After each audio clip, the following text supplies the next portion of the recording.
there. And I know I seen the picture on social media of you and Joe Burrow's dad, Jimmy Burrow, there with the cigars. What's your relationship like, and what is it like for you two guys here now to have both of your sons reunited here and in the Super Bowl? What's that like for you guys?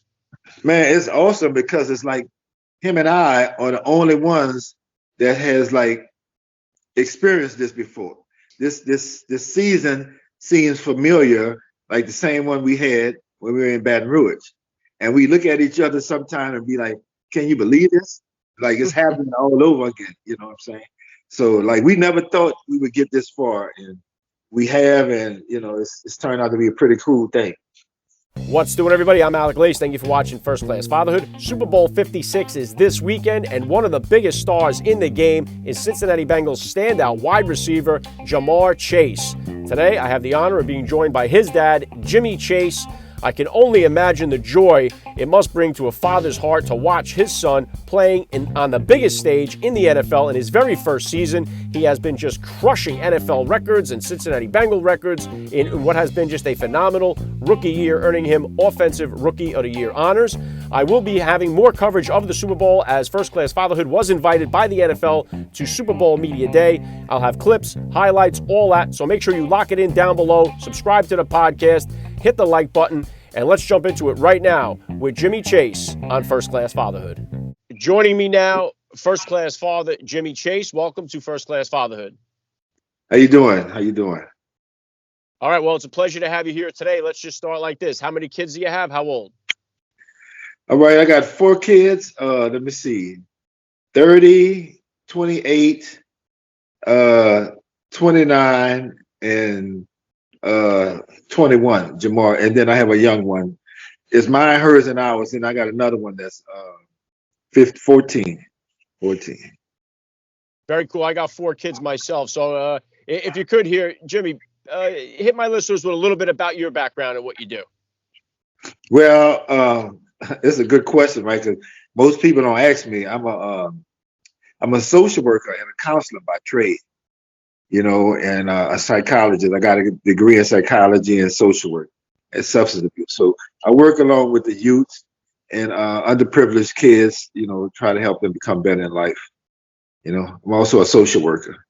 Yeah, awesome. Important work. I'm a recovering alcoholic and addict myself, so definitely need you out there in the world too. So if you could take me back to the beginning of your fatherhood journey, then about how old were you when you first became a dad, and how did becoming a father kind of change your perspective on life? Well, I would say I was about 26 when I first became a dad. And I want to say I was fresh out the womb. I didn't know what I was doing. Okay. JaMarr is my last child and my last boy. And I finally got it right with him. You know, the first 2 or 3, I kind of like screwed it up, but you know, I got it right at the end. Well, what would you consider, you say with JaMarr, what would you consider to be the top values that you had hoped to instill in him and the rest of your kids as they were growing up?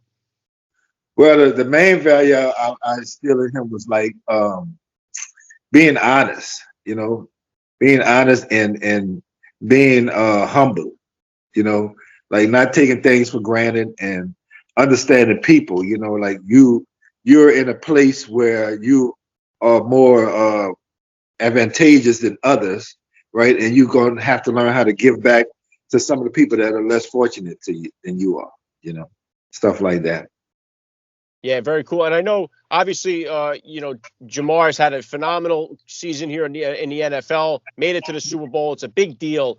I know in college, one of the things that he sat out his senior year, and that became, you know, kind of controversial, right thing, wrong thing. What was your advice to him during that time period, and what was your take on that?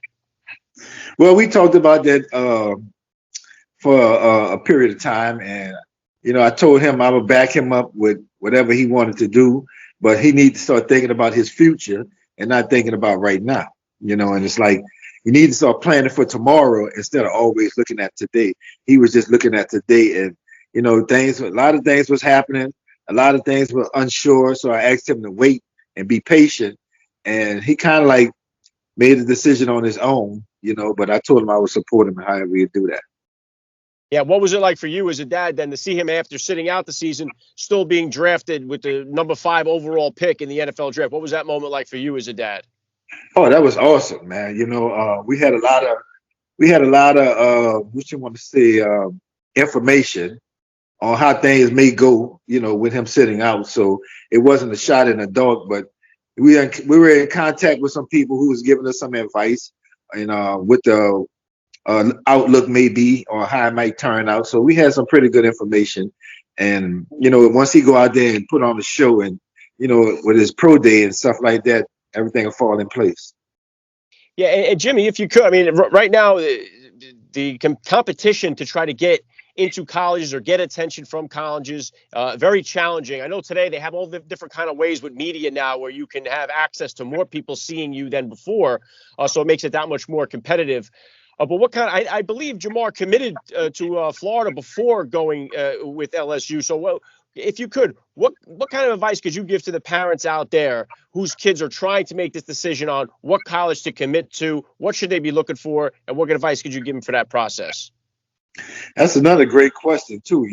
The advice that I would give parents is, you have to make decisions that are best to fit you, like the kid and the parent.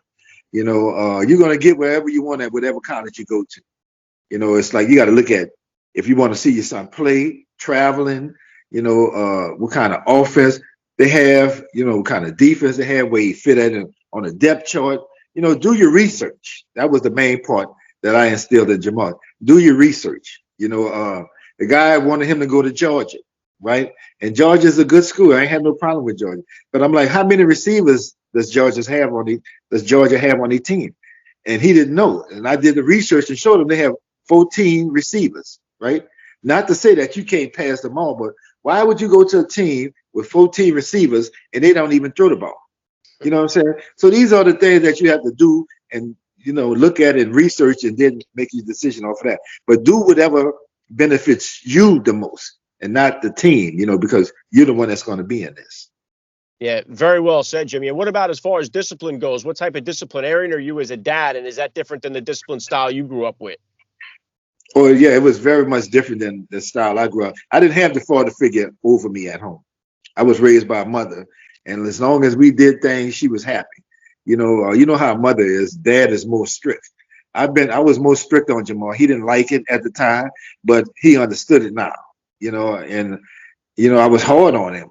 Because I told him, you're going to be out here one day on your own, and I'm not going to be with you. So I want you to learn how to be a man before, I'm not around to help you be the man. So I was kind of hard on him.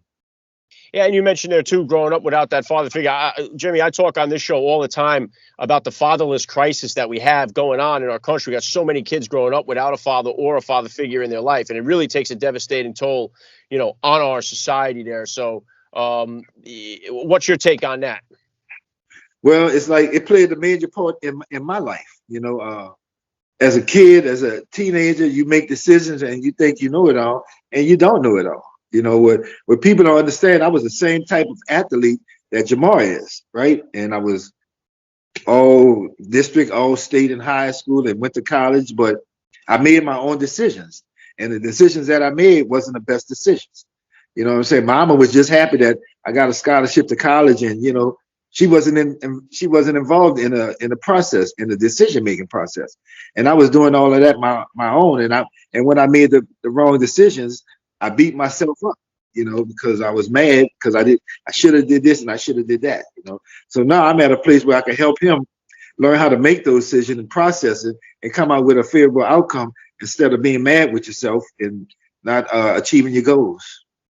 Well, and I think along with that too, Jimmy, with the success that your son has had so early on here in his life, that brings with it a lot of people that could be looking to take advantage of him throughout his now career. And one of those categories could be in the dating world. Now, my oldest is only 15, so I'm just on the onset here of that whole thing. But what kind of advice have you kind of given JaMarr, especially about dating and about social life and about his friends?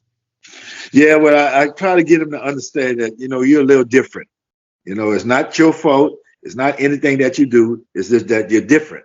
So you have to go about things different, right? And with you being different, people look at you different. So you have to be cautious about people that you meet and stuff like this, right? Along with his friends, I kind of like talk to them. I let them know what JaMarr's agenda is. This is what JaMarr is trying to do. This is what we're trying to do. So if you want to be around, if you want to be in the picture, this is what you have to do. If you don't do this, you're going to be out, So I set the goal, I set boundaries, I tell them what to do and what not to do. Sometimes he listen, sometimes he don't. That's just a kid, but I give him the information. And I tell him all the time, only thing I can do is give you the information. Now, what you do with it, that's on you. Yeah, well said. And what is JaMarr's relationship like with your other kids? Are they close? Do they not have a relationship together? What is it like with JaMarr and the rest of your kids? Oh, he's very close with his brothers and sisters. Even though JaMarr is 10 years younger than them, right? And he used to get beat up by them most of the time, right? He forgive them, and but we are all a real close family. I make sure all my kids are real close and knit tight. Yeah, awesome. Yeah, I'm actually the youngest of 7 from a blended family myself. My oldest brother is 23, 24 years older than me. So I understand what that type of relationship looks like. But I do know just from trying to search JaMarr, so many of the stories that I read about always are tied into his family growing up and his tight relationship. And I know I saw your Father's Day message, I believe it was, to JaMarr, which I thought was very touching. So what is this Super Bowl Sunday? Where are you going to be? Where are you watching the game? Oh, we're going to be in SoFi Stadium. Okay, that's where I'm watching the game at. Yeah, very cool. Now, one of the things I ask a lot of the NFL dads that I have on the podcast here, because it's a difficult decision for a lot of the fathers or a lot of parents really, is when to let their kids play tackle football with all the dangers that go along with it, the Right. CTE stuff that's been reported, false or true. What, in your opinion, when did JaMarr start playing tackle football? What do you think is a good age for young kids to start playing tackle? I think around 9 or 10 is a good age. I know he started around 9 or 10. He was like a late bloomer. You know what I'm saying? But he started around that time, and we really did it just to burn off some energy. He's a real hyper kid, and he was real active. And me and Mama wanted to lay down and rest at night. Okay, so I came up with a bright idea. Let him go play some football and just run it off. Didn't know it was going to turn into something like this, but I'm glad it did. Wow, what a moment in time there. And I know I've seen the picture on social media of you and Joe Burrow's dad, Jimmy Burrow, there with the cigars. What's your relationship like, and what is it like for you two guys here now to have both of your sons reunited here and in the Super Bowl? What's that like for you guys? Man, it's awesome because it's like him and I are the only ones that has like experienced this before. This season seems familiar, like the same one we had when we were in Baton Rouge. And we look at each other sometime and be like, can you believe this? Like it's happening all over again. You know what I'm saying? So like we never thought we would get this far, and we have, and it's turned out to be a pretty cool thing. Well, God bless you. And I know that, this is the first of a long season for your son. It's exciting. I couldn't be happier for you and your family. Last thing I want to hit you with here, I love to ask all the dads that I get on the podcast, what type of advice do you have for that new dad or for that about to be father who's out there listening? Well, the most important thing is to be in your kid's life.